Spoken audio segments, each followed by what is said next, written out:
Jérôme Teilhard, il y a une question autour de ceux qu'on appelle les inactifs. Qui sont ceux qu'on appelle les inactifs? On entendait ce matin sur Europe 1 le témoignage d'un bachelier qui dit moi je viens tous les jours sur le site, je suis pas du tout inactif, mais c'est juste que je n'ai pas encore choisi parce que j'ai pas ce qu'on me propose, j'ai pas ce que je souhaitais.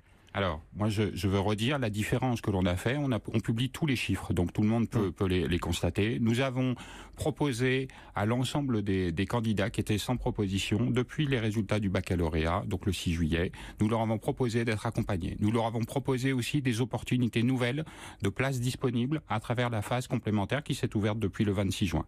Et parmi ces candidats, certains nous ont manifesté le souhait d'être véritablement accompagnés pour que nous les aidions à trouver une proposition, et puis d'autres, pour l'essentiel, alors certains peut-être, comme le cas que vous citez, vont finalement franchir le pas et s'inscrire pour être accompagnés d'ici la rentrée, mais beaucoup d'autres, ce sont des candidats qui en fait ont d'autres projets, des projets d'inscription dans l'enseignement supérieur en dehors de Parcoursup, puisque 15% de l'offre de formation n'est pas sur Parcoursup encore cette année, et puis il y a des candidats qui ont aussi des propositions, l'accès à l'emploi, un service civique, des études à l'étranger. Chaque année, finalement, quand on regarde avec un peu de distance, on s'aperçoit qu'on a de l'ordre de 600 000 inscrits.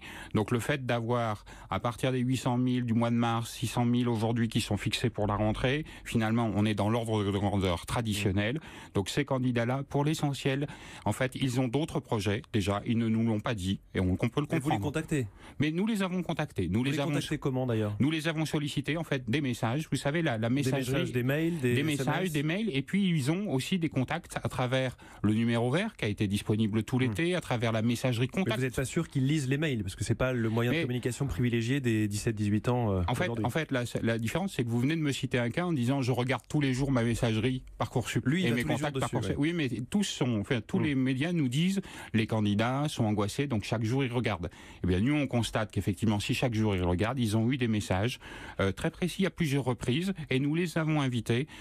Certains qui le souhaitent encore peuvent le faire. Je vais dire encore une fois, ce n'est pas une catégorie fermée. Simplement, ce qu'on constate, c'est que 16 000 candidats, ce sont ceux qui nous ont dit vouloir être accompagnés, ceux qui manifestent le souhait d'être inscrits à la rentrée dans l'enseignement supérieur, et puis d'autres qui ont d'autres projets. C'est légitime, des projets dans l'enseignement supérieur hors Parcoursup, et puis d'autres projets parce que c'est le cas. Je vais prendre des exemples. Par exemple, ce sont des bacheliers professionnels dont le diplôme leur permet d'accéder directement à l'emploi après le baccalauréat. Donc, il y a des tas de situations.